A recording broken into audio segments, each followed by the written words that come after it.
అందరికీ నమస్తే. Welcome to our channel.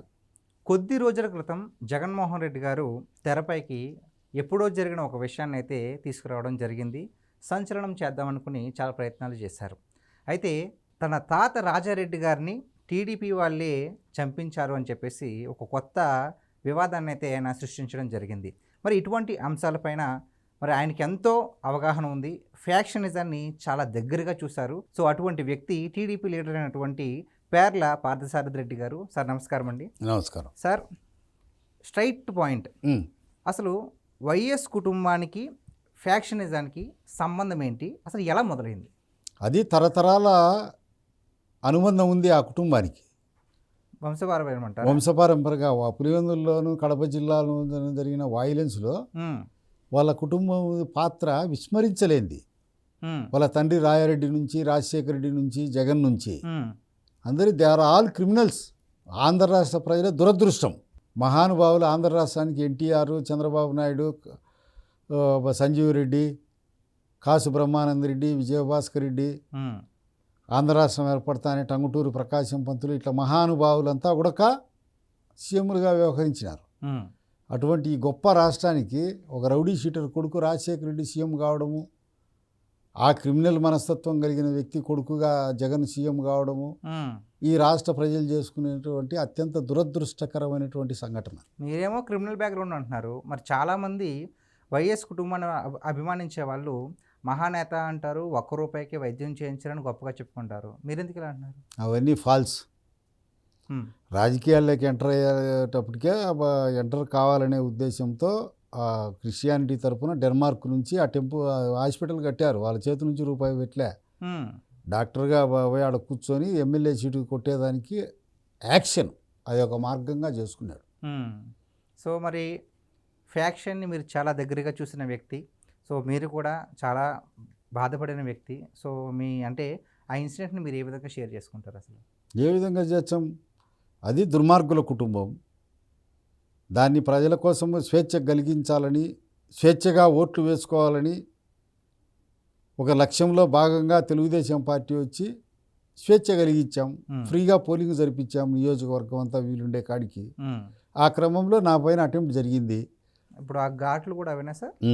మమ్మల్ని కాపాడుకునే క్రమంలో నా కుటుంబ సభ్యులు, నా తమ్ముళ్ళు, నా సమీప బంధువులు అనుకోకుండా జరిగిన దాంట్లో రాయారెడ్డి చనిపోయాడు. మా అత్యలో ఆ రోజు నా తమ్ముని ఉమామహేశ్వరరెడ్డిని కూడా వాళ్ళు చంపారు. వాళ్ళ కేసులో మా కుటుంబం అంతా ముద్దాయిలు. నా తమ్మి దాంట్లో ఈసీఐడి వైఎస్ భారతి ఫాదరు ముద్దాయి, వైఎస్ భాస్కర్ రెడ్డి అవినాష్ తండ్రి ముద్దాయి. ఇదంతా లోకవిదితమే కదా. వాళ్ళ క్రిమినల్ చరిత్ర అందరికీ తెలుసు. ఈ సినిమాలు చూసి చాలామంది యువత వాళ్ళను ఆదర్శంగా తీసుకొని హీరో వర్షిప్గా హీరోలని అనుకుంటున్నారు. తప్పది.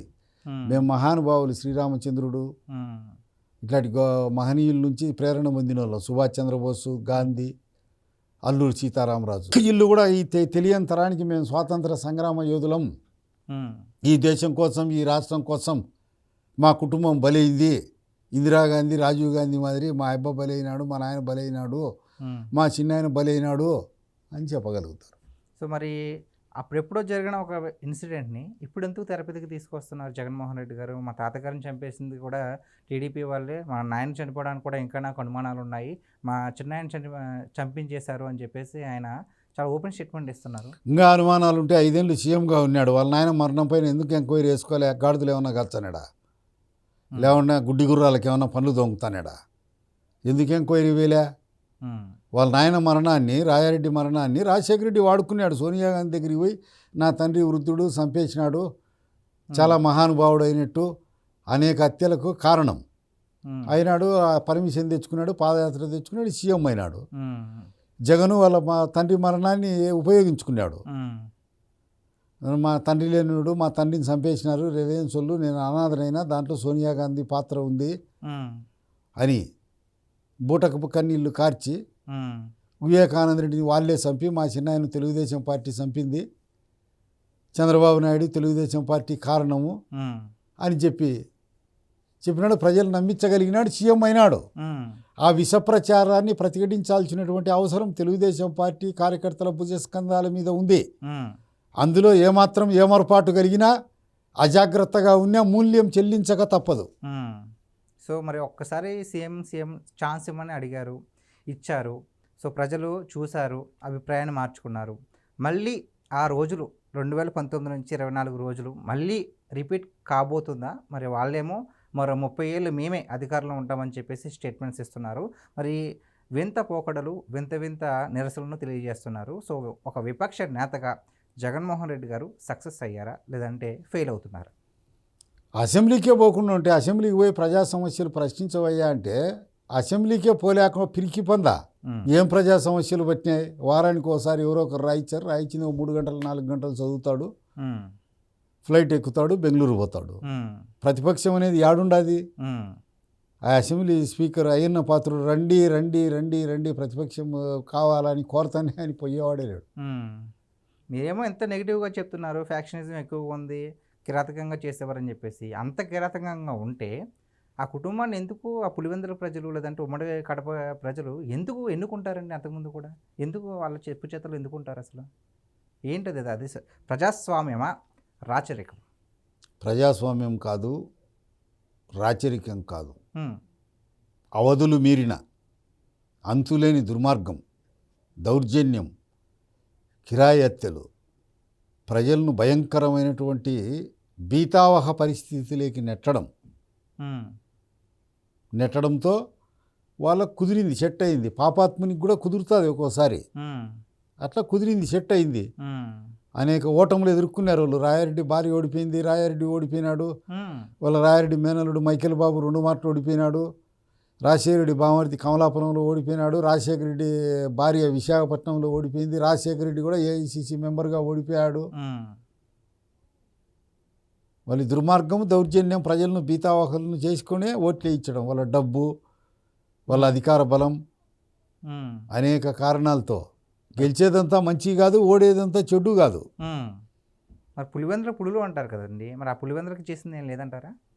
పులివెందుల పిల్లి కాబట్టి దొంగసాటుగా వాళ్ళ చిన్నాయను సంహరించినాడు. అది చంద్రబాబు నాయుని పైన అత్యంత లాఘవంగా తొయ్యగలిగినాడు. పులి ఎట్టయితాడు? పులివెందుల పులి అస్తినాపురాన్ని మెడలు వంచుతాడు, సింహంలా గర్జిస్తాడు. అస్తినాపురం గడగడ వణుకుతుంది అంటే నరేంద్ర మోడీ ప్రధానమంత్రి అయినాక దబిక్కని ఎలవడిపోయినాడు. స్పెషల్ హోదా అనే, సించుతా అనే, పొడుచ్చా అనే, సెంట్రల్ గవర్నమెంట్ డొక్కజించి డోలు కట్టి వాయిస్తాను అనే కుదేలైపోయి బానిస అయిపోయినాడు. నోరు కూడా తెరవలేనటువంటి వాడు అయిపోయినాడు. మూగా గుడ్డి కుంటి గడ్డి అయిపోయినాడు కేంద్రం విషయంలో. ఓకే సార్, ఇప్పుడు ఆనాటి రాజారెడ్డి గారి ఫ్యాక్షనిజం పరిస్థితులు నేటికి కొనసాగుతున్నాయా, లేదంటే తీవ్రత ఏమైనా తగ్గిందంటారా? తీవ్రత తగ్గలే, నేటికి మరో రూపంలో కొనసాగుతూనే ఉన్నాయి. మరో రూపంలో ఆ రూపం పేరు కానీ, లేదంటే ఆ రూపాన్ని ఏమన్నా? వివేకానంద రెడ్డి వాళ్ళ సొంత మంచినే చెప్పినారు కదా, డౌట్ రాకుండా కేసు ఇతరులపై నెట్టడం. రూపం మారడం అంటే అదే కదా. వాళ్ళ నాయన చనిపోతే మా నాయన రిలయన్స్ వాళ్ళు చంపినారు, సోనియా గాంధీ చంపింది, గవర్నమెంట్ వచ్చాని వాళ్ళకే ఎంపీగా ఇవ్వడం, ఇవన్నీ రూపం మారడమే కదా. సో ఈ విధంగా చూసుకుంటే కనుక ఇప్పుడు ప్రజలు జగన్మోహన్ రెడ్డి గారిని నమ్మే పరిస్థితి ఉందంటారా సార్? అస్సలు నమ్మరు. మనము ప్రచారం చేసి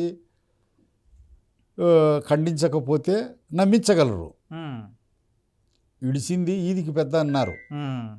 ఇక్కడ చెప్పేవాడు అటాక్ చేసి చెప్పగలిగినోడు లేకుండా ఉంటే ఎప్పటికప్పుడు ఇంకా ఆల్టర్నేటివ్ ఏముండదు. గోబెల్స్ ప్రచారం అబద్ధం కూడా పదే చెప్తే నమ్ముతారు. అది తెలుగుదేశం పార్టీ తమ భుజాల మీద వేసుకొని 24 గంటలు వాళ్ళు చేసే అన్యాయాన్ని, అక్రమాన్ని నిరంతరం ప్రశ్నిస్తా, ప్రజల్లోకి తీసుకుపోతా, నిరంతరము అప్రమత్తంగా ఉండాల్సినటువంటి అవసరం ఉంది. పులివేటకు పోయినట్టుంటే తప్ప నమ్మిస్తారు. నమ్మిస్తే ప్రమాదమే. ఆంధ్రజాతి ప్రజలకు పెను ప్రమాదం ఉంది. ఓకే, ప్రజల్ని, మరీ ముఖ్యంగా పులివెందులలో ఉన్నటువంటి ప్రజల్ని కేవలం భయభ్రాంతులకు గురి చేసి ఆ విధంగానే వారి చేత ఓట్లు వేయించుకున్నారు. కానీ అక్కడ ఉన్నటువంటి ప్రజల్లో కూడా వైఎస్ కుటుంబానికి అంత ఆదరణ లేదు అని చెప్పేసి మరి సార్ చెప్తున్నారు. ఈ వీడియో పైన, ఈ అంశం పైన మీ విలువైన అభిప్రాయాన్ని కామెంట్ రూపంలో తెలియజేయండి. Thank you so much. నమస్కారం.